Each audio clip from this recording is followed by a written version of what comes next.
신백훈 정의각당의 구아리 앵커입니다. 공산 위기에 나라 구한다는 이름입니다. 애국 교수들이 사관의 심정, 고발인 심정으로 젖을 출판한 문재인 흑서 이 책은 전국민 3회의 필독과 전 가정에 소장해야 할 도서입니다. 제7편 박진기 교수의 글, 처참히 무너진 국가안보 시스템 편입니다. 10권 이상 구입 증정하기 운동 중입니다.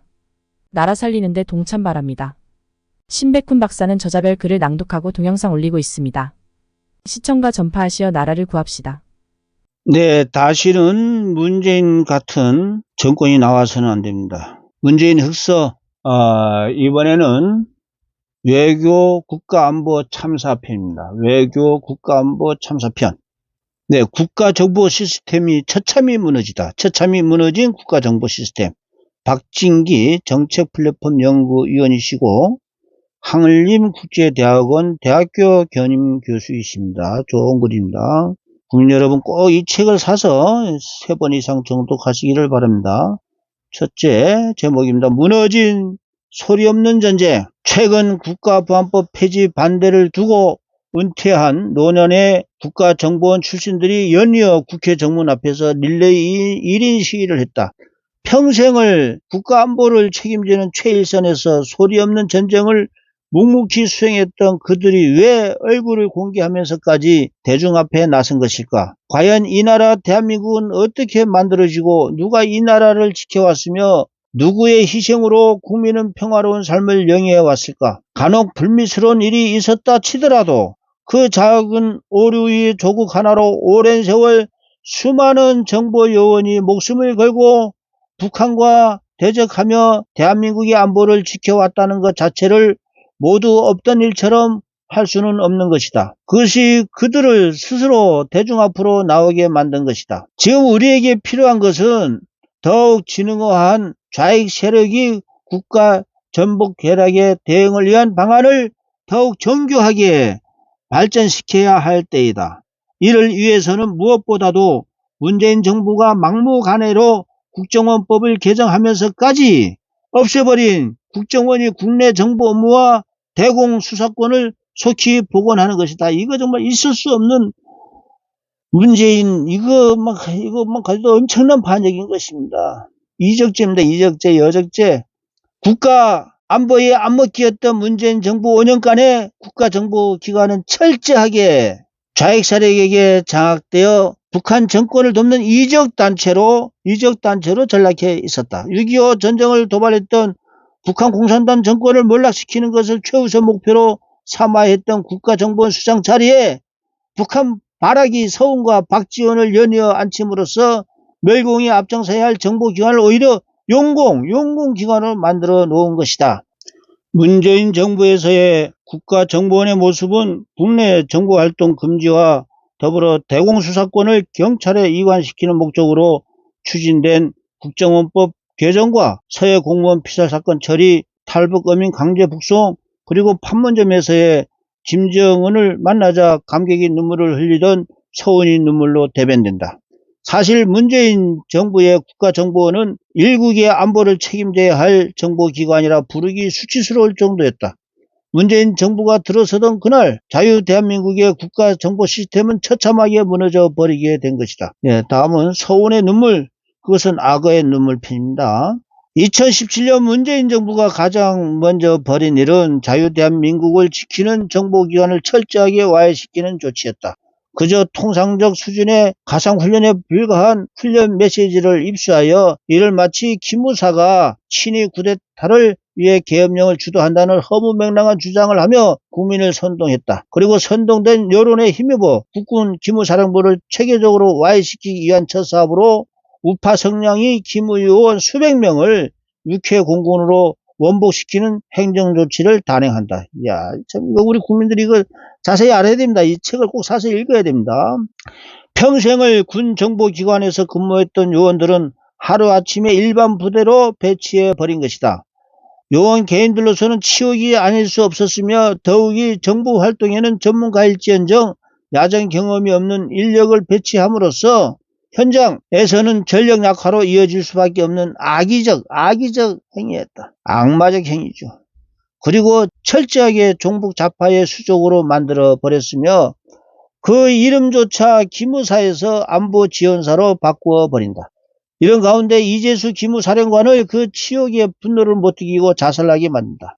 국가 최고 정보기관인 국가정보원에 대해서는 더욱 철저하게 조직을 짓밟아 버린다. 명분조차 빈약한 이유로 박근혜 정부의 국정원장 모두를 구속하는 만행을 저지른다. 그리고 검찰을 통해 핵심 정보요원 400여 명을 수사하고 이들 중 40여 명을 구속하기에 이른다. 최고 정보기관인 국정원이 국내 정보 기능이 하루아침에 붕괴된 것이다. 이후 종북 좌익 세력은 오랜 기간 은밀히 그들에게 부역하며 국정원 내에 숨어있던 좌익 사상을 가진 직원들을 주요 보직에 포진시킨다. 반미 강성운동권인 삼민투 출신으로 미 문화원 방해와 범인 용궁분자 박선원을 핵심 요직 기획조정실장에 앉혔다는 사실 하나만으로도 그 의도가 명백하다. 문재인 정부는 2017년 7월 정의구 성공회대 교수를 위원장으로 하는 국정원 개혁발전위원회를 출범시켰다. 이들은 적폐 청산과 조직 신이라는 미명으로 각각이 태스크포스를 구성하고 국정원 무력화 작업을 시작한다. 이 위원회에는 정혜구 위원장을 비롯해서 이석범 전민번 변호사, 정유식 참여연대, 김유은 한국국세청학자, 고유한 북한학과 교수, 최종건 연세대 교수, 오장희 전부 다 빨갱이 같은 사람들입니다. 특히 위원장을 맡은 정혜구는 2008년 총선 때 민주당 공천심사위원, 2014년 민주당 통합정치혁신위원장을 맡았던 대표적 좌익 폴리페서들이다. 이들은 조직쇄신 TF를 통해 국정 문화를 쇄신하고 해외 및 북한 역량을 강화하는 방안을 마련하겠다는 명분으로 실제로는 국정원 와해를 진두지휘까지 한다. 서훈 국정원장은 국정원 개혁이 출범식에서 개혁이 출범은 제2기 국정원을 여는 역사적인 과정이 출발점이 될 것이라며 이번이 마지막이라는 생각으로 국내 정치와 완전히 결별할 수 있는 개혁 방향을 제시해달라고 당부하기도 했다. 국정원장이 앞장서서 국정원 무력화를 주장한 것이다. 서훈 이거 진짜 국가 반역자입니다. 우리 국민들 이걸 알아야 됩니다. 우리 국민들은 2019년 6월 판문점에서 김정은을 만나게 되자 감격의 눈물을 흘리던 서훈의 모습을 결코 잊지 못할 것이다. 그의 종북 행동은 끊임없었다. 탈북 어민 강제 북송 사건 때 청와대 참모들이 탈북자들이 기순 의사를 무시하고 북한에 보낸 사실이 최근 밝혀졌는데 이 과정에서 서훈은 국가안전보장회의 NSC에서 북송이 결정됐는데 대공해임점 희박이 뭐야? 라며 보고서에서 귀순 요청 문구를 삭제하도록 지시한 것이 밝혀졌다. 한마디로 그는 국가안보를 책임져야 할 국정원 내부에서 오랜 기간 자익 세력에 충성하여 국정원을 고사시키고 있던 기생충과 같았다. 곧이어 끊임없이 여론을 선동하며 문재인 정부가 추진했던 국정원에서 국내 정부 활동과 대공 방첩 업무를 없애버리는 국정원법 개정, 그것은 사실상의 국가정보기관 무력화 작업에 불과했다. 세계 어느 나라에 국내 정보 업무와 방첩 업무가 없는 정보기관이 있단 말인가? 일반적으로 정보전은 물리적 전쟁 이전에 그 결과를 미리 결정 지을 수 있는 가장 핵심적인 선행수단이다. 정보전에서 이긴 국가는 전쟁 이전에 적국을 굴복시킬 수 있으며 혹여 전쟁이 발발하더라도 자국이 피해를 최소화하면서 승리할 수 있게 만드는 원동력이 된다. 그러하기 위해서는 고도의 공작 능력과 장기간 구축된 휴민트에 기반으로 한 첩보 수집화 과학적인 정보 분석을 바탕으로 하는 국내 정보 활동이 유기적으로 이루어져야 하는 것이다. 게다가 4차 산업혁명과 함께 시작된 과학기술의 발전과 경제산업 구조의 변화에 급변하는 국제안보, 경제상황의 변화 속에서 국가의 실익과 국민의 권익을 보호하기 위해서는 더욱 강력한 수준의 정보활동이 뒷받침되어야 한다. 물론 그동안 현실에 안주한 나머지 국가의 미래를 대비해야 하는 국가정보 시스템의 중추이자 최고 정보기관인 국가정보원이 첩보 수집 및 분석 능력, 공작의 문제는 무엇인지와 과연 무엇을 개선 발전할지에 대해 논의 자체가 부족했던 것도 안타까운.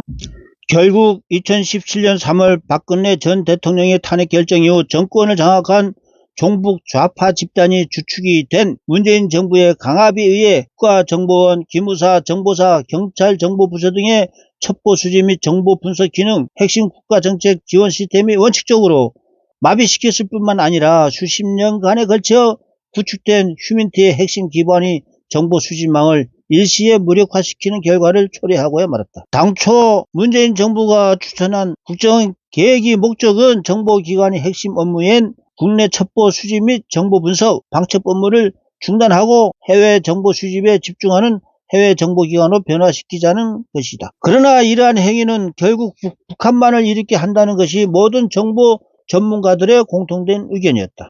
이미 세상은 국내 정보, 해외 정보 구분이 모호한 시대에 와 있다고 해도 과언은 아니다. 우리는 지금 국내 정보, 해외 정보의 물리적 구분이 아닌 시간과 공간으로 초월한 융합된 정보 통합 시대에 살고 있는 것이다. 첩보 수집 및 정보 분석 업무에 있어 국내와 해외를 구분하는 것 자체가 정근대적인 발상에 불과하고 오로지 간첩들의 활보를 용인하고자 국내 정보 활동을 중단시키려는 악의적 목적에 불과했다. 더욱이 국정원법이 개정되지 않은 상태에서도 법적으로 보장된 국내 첩보 수집 및 정보 분석 활동을 중단시킨 것 자체도 위법한 행위였을 뿐이다. 이 점에 대해서도 반드시 철저한 진상규명이 필요할 것이다. 결국 문재인 정부 5년간 정보기관의 존재감은 그 어디에서도 찾아볼 수가 없는 결과를 초래하고야 말았다. 김정은을 보고 감격해하며 흘린 서운의 눈물, 그것은 대한민국의 안보를 무너뜨리며 희열을 느끼던 악어의 눈물과 다름이 없었다. 자, 다음엔 두 번째. 간첩이 자유롭게 활보하는 이상한 나라. 남북한 대치 상황 속에서 국내 정보 활동 없이는 국가 안보를 지킨다는 것 자체가 어불성설, 말도 안 된다는 겁니다. 그런데 문재인 정부는 오히려 그것을 위하여 국정원의 국내 정보 활동 및 방첩 활동을 철저하게 금지시킴으로써 우리 대한민국을 간첩들이 마음 편히 활보하는 무법천지로 만들어 놓은 것이다. 국민 여러분, 얼마나 심각한 일입니까? 책 사서 꼭 보셔야 됩니다. 지난 2021년 7월 6일로 공동선언 실천 광주본부 민주노총 광주지부 등 42개 단체, 광주의 한 광장에 집계를 하여 2013년 내린 내란 음모와 내란 선동죄로 구속된 이석기와 8.15 특별사면을 주장하는 집회를 개최한 적이 있다. 이들은 문재인 정부 출범이 가장 강력한 지지 기반이었던 광주 시민사회를 외면하지 말라며 이석기는 박근혜 정부의 피해자이고 이재용은 경제사범이자 공범이다라고 외치며 이석기는 빨리 방면하고 이재용 삼성전자 부회장을 절대 사면시켜서 안 된다는 얼토당토하는 주장을 했다. 같은 해 8월 3일에 참여연대 민주노총 등 1056개 시민단체가 서울 종로구에서 국정농단 횡령범죄자 이재용이 가석방에 반대한다는 집회도 개최했다. 그리고는 국정농단의 단죄는 정경유착에 대한 엄중한 처벌에 포함되어야 한다고 주장했다. 이들이 주장과 방법은 언제나 일사불란하다고 한결같다. 마치 누군가의 지령에 움직이는 영혼이 없는 마리모네트를, 그러니까 이게 북한에서 지령한 대로 움직인다고 하는 말이 우리가 충분히 알 수가 있습니다. 무엇보다도 간첩 이석기와 삼성전자 이재용 부회장이란 극단적인 평가를 하는 이들의 주장이 과연 정당하고 상식적인가? 국가안보와 경제를 더욱 혼란시키는 그들의 행동 뒤에는 북한이 지령이 있었을 것으로 유추된다. 이거 조금만 생각한다는 국민이라면 다 공감이 되는 내용입니다. 코로나 팬데믹을 악용한 선택적 방역과 공포 정치 속에 1948년 이래 최악의 상황을 겪고 있었던 대한민국이 한복판에서 벌어진 이석기, 이재용이 특별 사면을 두고 벌이던 극단적 모습은 대한민국이 안보와 경제 위기의 단면을 여과 없이 보여주고 있기 때문이다. 내란을 선동한 간첩을 옹호하는 나라, 그리고 대표적 글로벌 기업으로 대한민국 경제의 주축인 삼성그룹을 이끄는 총수, 그 어느 인물에 대한민국에 도움이 되겠는가? 이것은 어려운 경제학 이론이나 수학 공식이 아닌 단순한 상식일 뿐인데 말이다. 간첩이 제일 많은 곳은 다름 아닌 그 나라의 정보기관에는 속설이 있다. 우리는 간첩을 잡아야 할 국정원을 용공분자들이 지배하는 어처구니없는 상황이 현실화됐다. 문재인 정권 시기 국정원이 작용화 실태는 그 절정에 치달아 있었는데 앞서 언급한 바와 같이 직원 채용, 인사 및 조직 운영, 막대한 정보 예산 관리를 총괄을 하며 국정원이 실세로 불리는 박선원 기조실장의 경우 전남 전라도 출신으로 전 연세대 재학 중 삼민투 위원장이었으며 1985년 미 문화원 점거 당시 배후인물로 구속되어 2년 6개월의 실형을 받은 자로 말 그대로 용공불순분자이다. 과연 이들에 의해 운영된 조직, 이들에 의해 채용되고 진급한 국정원 직원들이 정상적이겠느냐는 물음이 답은 삼척동자도 다 할 수 있는 것이다. 이렇게 좀 심각한 일을 우리 국민들이 이 책을 봐서 읽어야 하는 것입니다. 2021년 청주지법은 북한 공작원의 지령을 받고 반대 활동을 한 혐의로 청주지역 시민단체 소속 3명을 국가보안법 위반으로 8월 구속을 했는데, 또한 같은 날 이인영 통일부 장관은 남북경제문화협력재단이 북한에 8억 원을 송금한 경로와 부축 수령인을 밝히는 법원의 공식 요구조차도 거부했습니다. 어찌 우리 대한민국 안에서 용공분자들이 간첩들이 이처럼 대담하게 설치고 있다는 말인가. 사실 좌익 세력들의 최종 목표는 적화 통일의 핵심 요소인 한반도 안전보장의 근원인 한미동맹화해이다. 그 대상 중 하나가 바로 한미연합훈련이다. 1968년부터 지속되어 온 훈련을 2018년부터는 한미연합군이 기동훈련을 실시하지 않고 있으며 2019년 들어 아예 키리졸브, 독수리 연습, 을지 프리덤 가디언 등 3대 연합연습 및 훈련을 폐지하기에 이른다. 이런 와중에 북한 공산당 정권이 와해와 북한 주민 해방을 위해 국가안보의 최일선에서 소리 없는 전쟁을 수행해야 할 국가정보원이 수장 박지원은 2020년 8월 3일 국가정보에서 믿기조차 힘든 말을 한다. 박 원장은 북한이 통신선도 재연결해 주었으니 김여정이 요구대로 유연하게 대응하자며 한미연합훈련 중지를 국회에 요구하는 한편 유엔 대북 제재를 풀어 북한 공산당의 고위층들이 마음 놓고 고급 양주와 양복을 사용할 수 있게 해야 한다고 해괴망측한 주장을 한 것이다.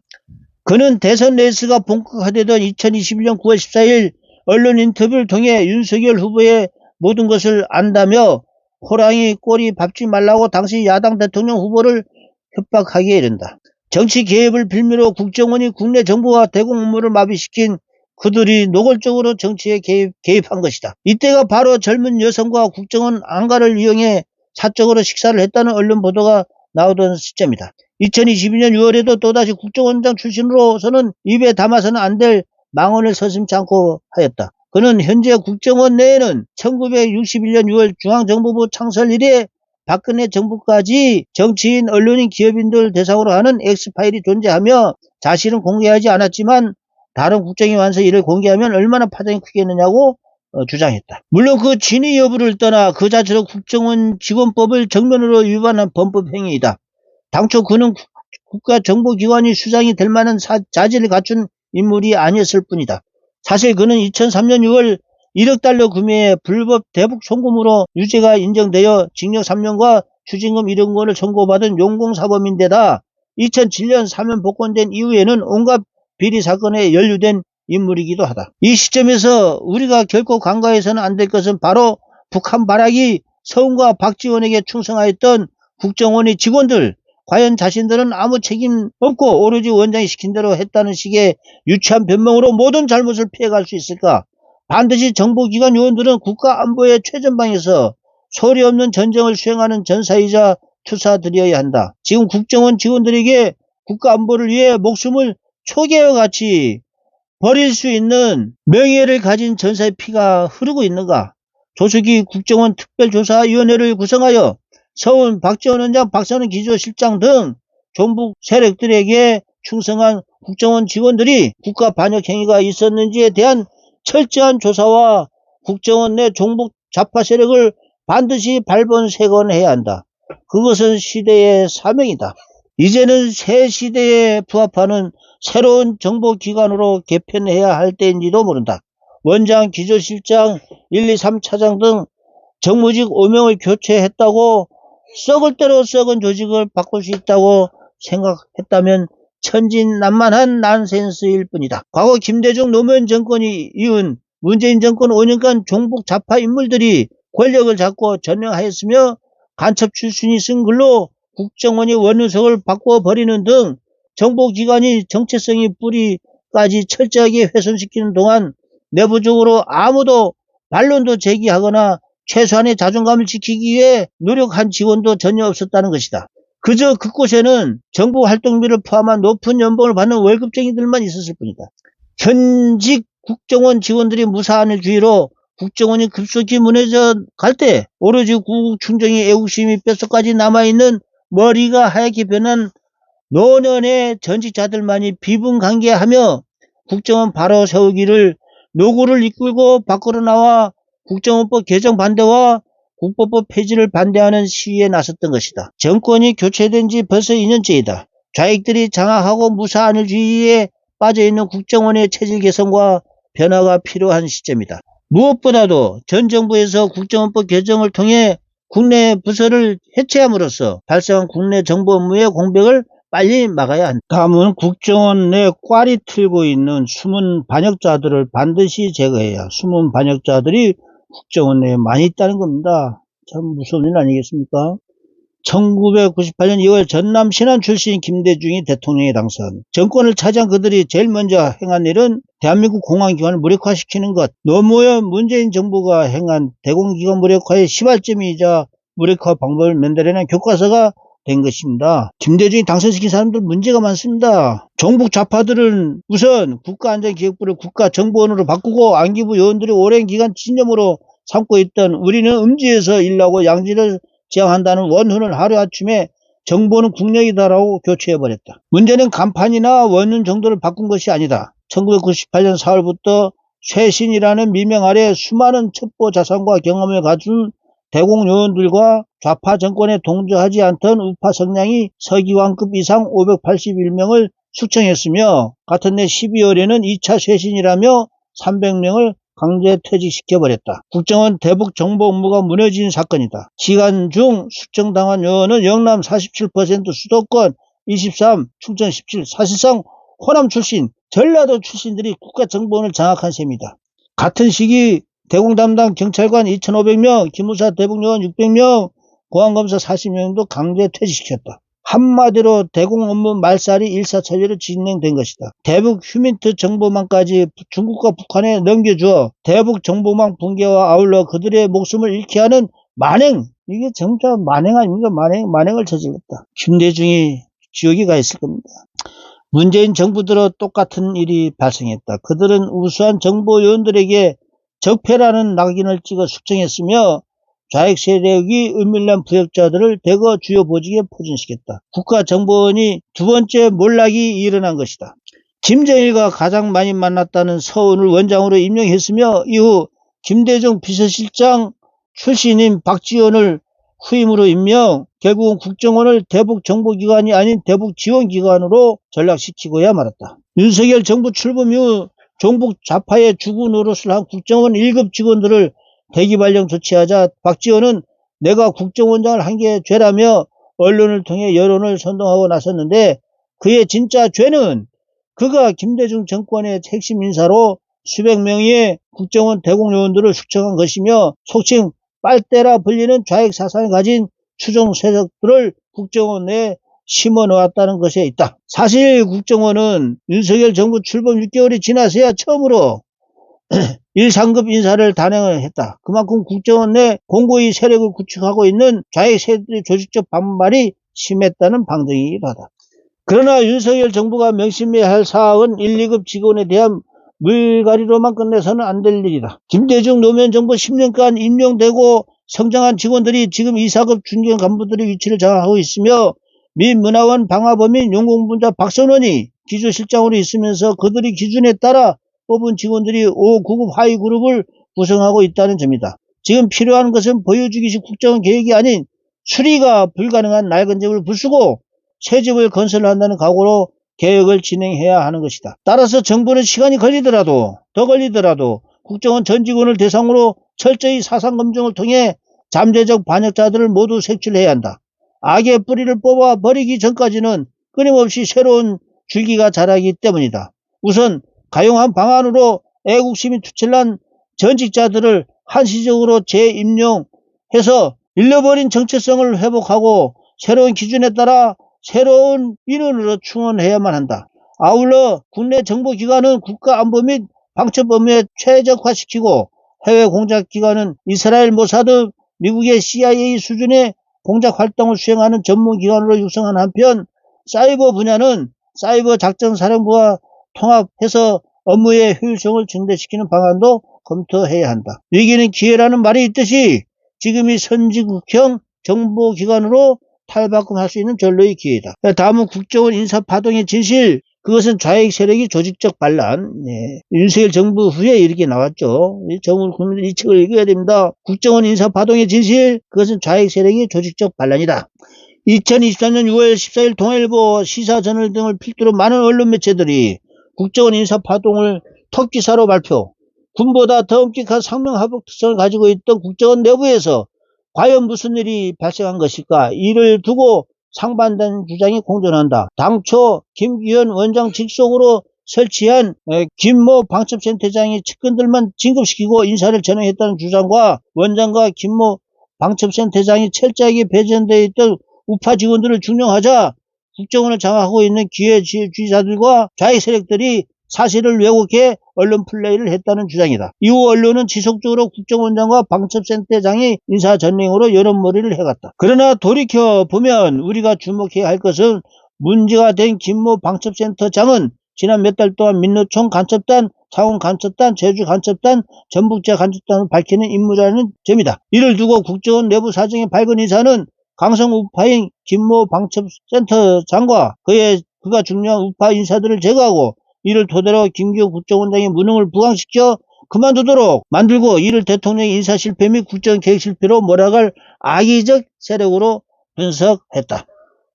악의적 계략이다. 당초 조직이 있음에도 불구하고 방첩센터를 원장 직속으로 만든 이유도 국정원을 장악하고 있는 좌익 세력들이 영향력을 줄이기 위함이었다고 보는 것이 정설이다. 김기현 국정원장도 당초 국정원 출신이 아니지만 청와대 외교안보실에서 근무한 경험을 통하여 국정원 실태를 어느 정도 짐작하고 있었을 것으로 보인다. 반면 국정원 내부 사정에 지식이 없던 변호사 출신 조성준 기조실장은 상황 파악도 못한 채 순진하게도 문재인 정부에 충성하였던 국정원의 자익인물까지 재등용하려다가 갈등을 빚더니 출근도 하지 않다가 청와대에 사직서를 제출하게 이른다.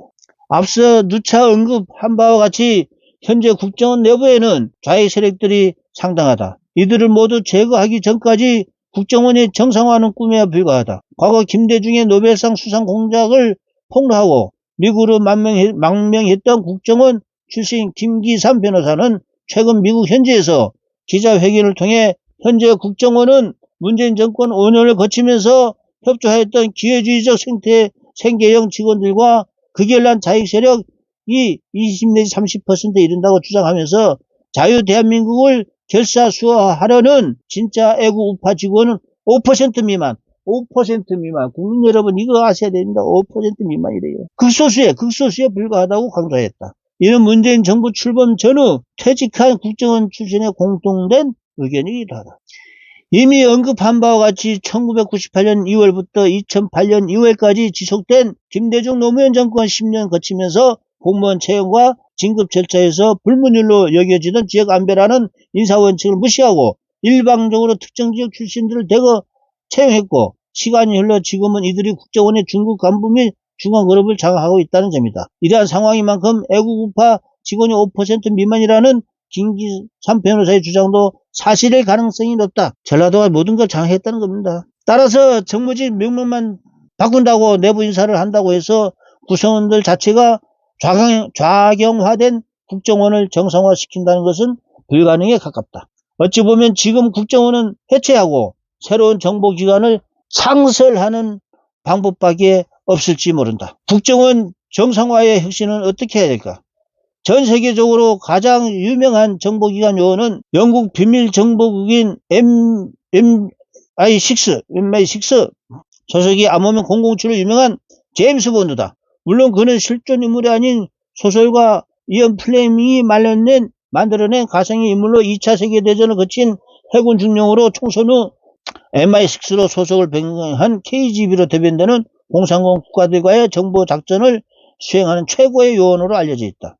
사실 대중이 원하는 최고 정보 요원은 제임스 본드처럼 훤칠한 외모와 명찰난 사고 뛰어난 싸움 실력을 가진 모습일 것이다. 이러한 계획 설정의 배경은 실제로 MI6에 근무했던 플레밍 자신이 동료들을 유심히 관찰하고 그들을 좀 더 드라마틱하게 각색하여 현실감 있는 배역들이 탄생하였으며 이 결과 제임스 본드는 M과 Q라는 인물도 탄생했다. 본드가 최고의 정보요원이 될 수도 있는 무엇일까? 물론 그가 이튼 스쿨과 옥스퍼드대를 졸업한 인재이며 해군 중령 출신은 점도 있으나 좀 더 현실적인 측면에서는 그가 고아였다는 사실일 것이다. 스스로 보살필 사람이 없기에 사사로운 일보다는 국가를 위해 작전마다 목숨을 걸고 임할 수 있었던 것이다. 그렇다면 현실 속 정보기관 정보요원의 모습은 어떨까? 영국 최고의 대학 중 하나인 캠브리지대를 조합한 5명의 소련의 KGB에 포수된 이후 의도적으로 영국 MI6에 입사해 이중간첩 활동을 하다가 적발된 캠브리지 스파이 어인조 사건이 매우 유명한 일화로 남아있다. 결코 남의 일이 아니다.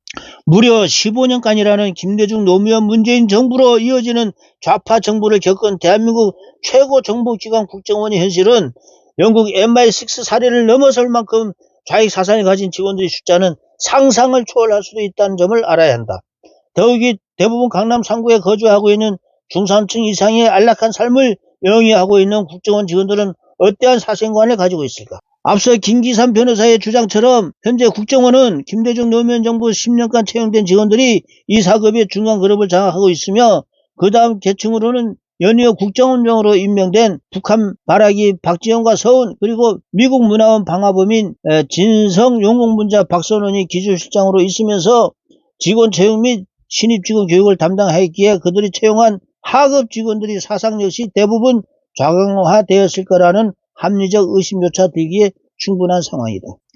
무엇보다도 김대중 정부 시절 2차에 걸쳐 국정원 엘리트 직원 강제 퇴직 사건을 겪은 강남 직장인 국정원 직원들은 목숨을 바쳐 자유민주주의를 수호한다는 대명분보다 현실적으로 어떻게 하면 정년까지 월급 많이 받는 공무원으로 남을 수 있을지에 집중하도록 만들어 놓았다. 결국은 자신이 안위를 지키기 위한 내부 공작과 정치권의 줄을 대기 위한 작업도 하고 있고 일부 선을 넘는 직원들은 이를 위해 민간만 정보를 유출하려는 등 절대 하면 안 되는 짓까지 한다.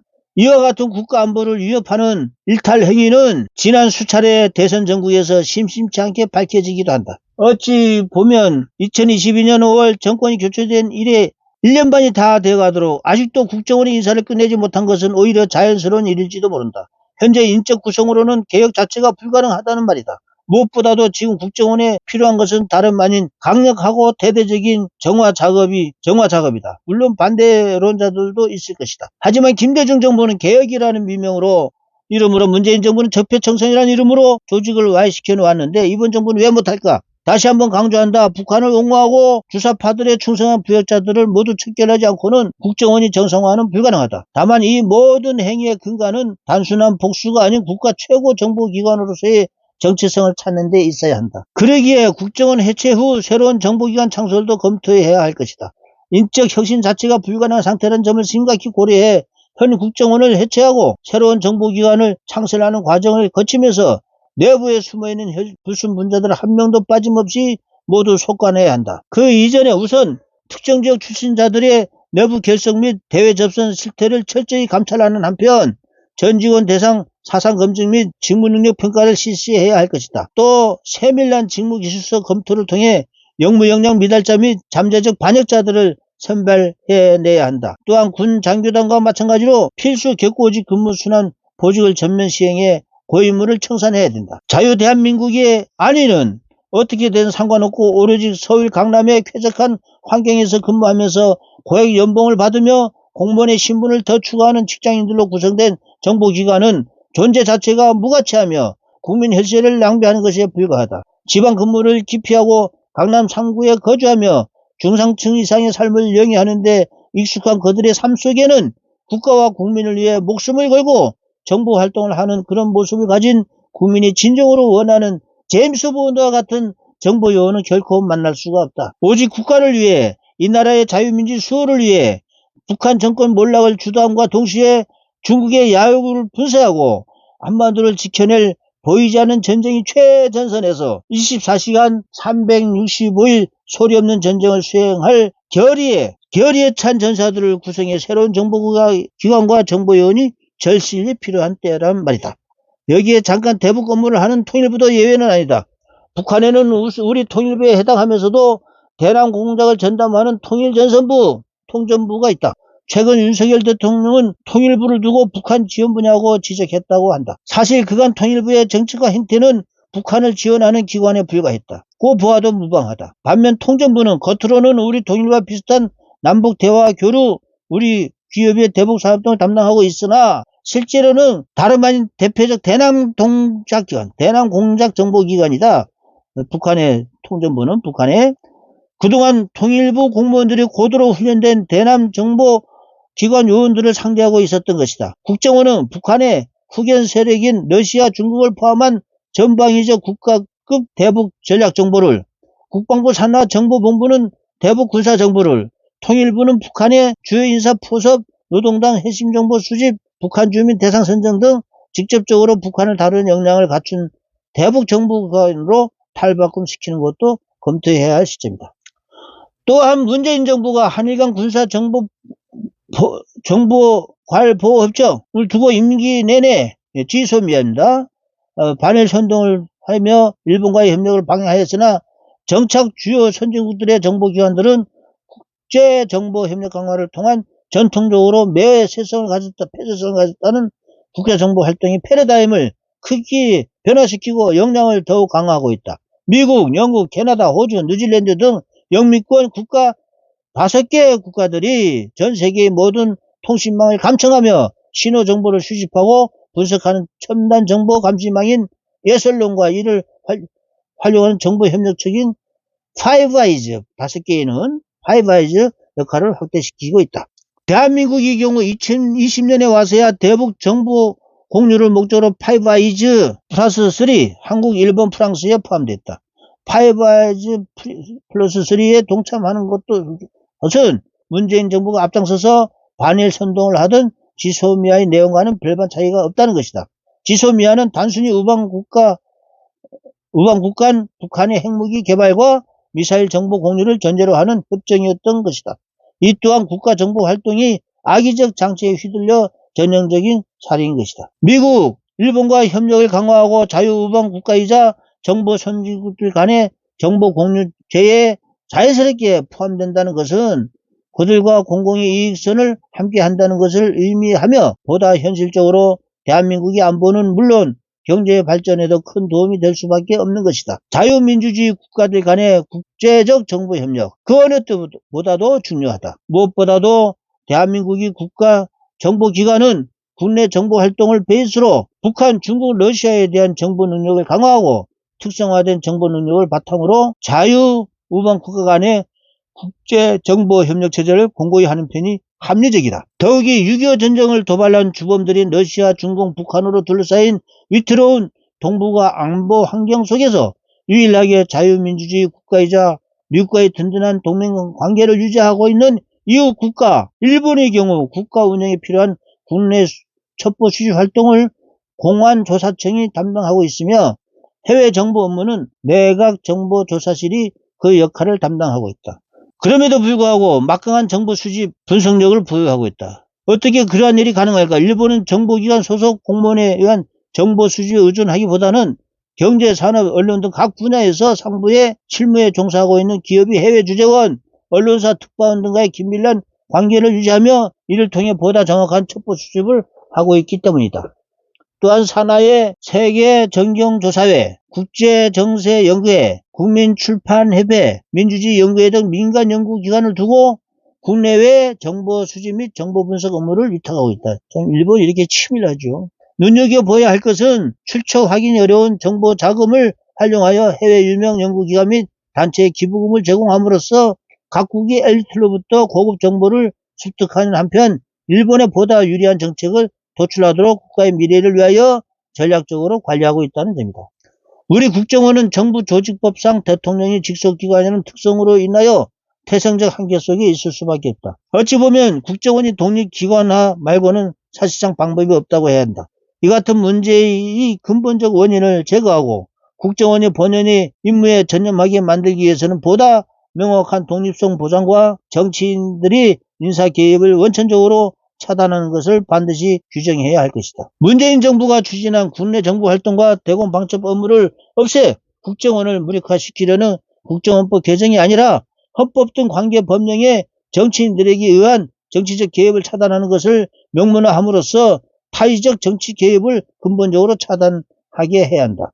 그렇지 않다면 국가정보기관은 언제까지나 정치인들이 손아귀에 있을 수밖에 없다는 것을 반드시 알아야 한다. 국정원장, 차장, 기조실장의 경우 그 정치적 중립성 보장과 정보기관 본연이 임무에 충실할 수 있도록 일반 정무직 공무원과 같은 낙하산식 인사가 아닌 현직 국정원 요원들 대상으로 하는 내부 선발 방식으로 변경할 필요도 있다. 또한 시대의 변화로 인해 국가 안보를 위한 정보기관의 역할 측면에서 살펴보면 군과 민간으로 나누어 있는 첩보 수집 기능은 실질적으로 구분이 어렵고 기술적으로도 유사성을 가지고 있기 때문에 부문 정보기관인 국정원 이외 부문 정보기관인 방첩사, 정법사, 사이버 작전사, 경찰국 정보국 등의 업무를 분석하여 업무를 재분배할 수도 있다. 낙후된 국가정보원 인력 선발 절차 자체를 변경할 필요도 있다. 이제 갓 대학을 졸업한 사회초년생들 대상으로 하는 군대식 기수별 모집이 아닌 해당 분야의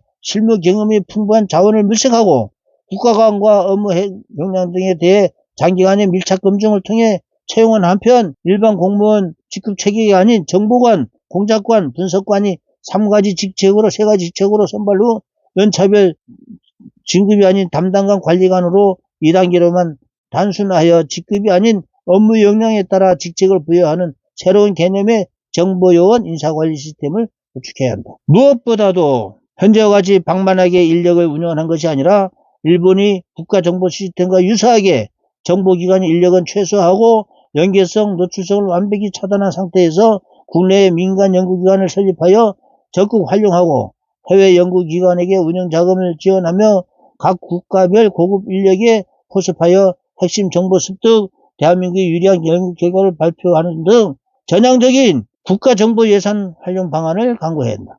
궁극적으로 현대와 같은 권한이 한 곳에 집중되어 있는 후진국형 정보기관이 아닌 국정원을 해체하여 사이버 작전사 등 부문 정보기관 등의 일부 통폐합 과정으로 국내 정보, 전략정보, 국내 방첩, 해외 공작 사이버 작전 등의 3내지 4개 정보기관으로 분리하고 이러한 재편 과정을 거치면서 현재 국정원 내에 따리를 틀고 있는 좌익 사상을 가진 직원들을 모두 색출하는 과정을 반드시 거쳐야 한다. 북한은 김대중, 노무현, 문재인 15년에 걸친 좌파 정권이 지원만 없었더라면 이미 몰락했을지도 모른다.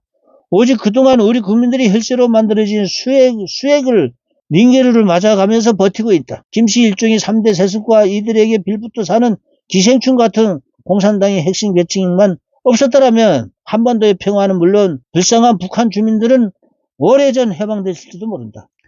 책방주인 문재인은 최근 현 정부의 한미동맹 강화와 한일관계 행보를 두고 냉전시대 사고라며 비아냥거렸다. 과연 그럴까? 한민족 5천년 역사에 최악의 위기 상황을 만들었던 북한의 6.25 남침 전쟁 이래 북한 도발은 끊임없이 지속되고 있으며 6.25 전쟁의 주범 중 하나인 러시아와 우크라이나 침공, 중공이 대만 침공 위협과 한반도를 점령하려는 동북공정 등 그들의 야욕은 변함이 없다. 더 이상 두고 봐서도 그냥 두어줘도 안 될 일이다. 대한민국이 미래와 우리 후손의 번영을 위해서라도 우리 세대에게 반드시 북한을 소멸시켜야 된다. 그것이 지금 이 시대를 살아가는 우리에게 부여된 역사적 책무이다. 국가정보원 설립의 근본 목적은 바로 여기에 있으며 국정원에 근무하는 정보요원들은 모두가 이 목숨을 초계같이 버리며 그 업무를 수행해야 할 사명과 소명의식을 가져야 한다. 그래야만 비로소 정보기관이 존재 가치가 있는 것이다.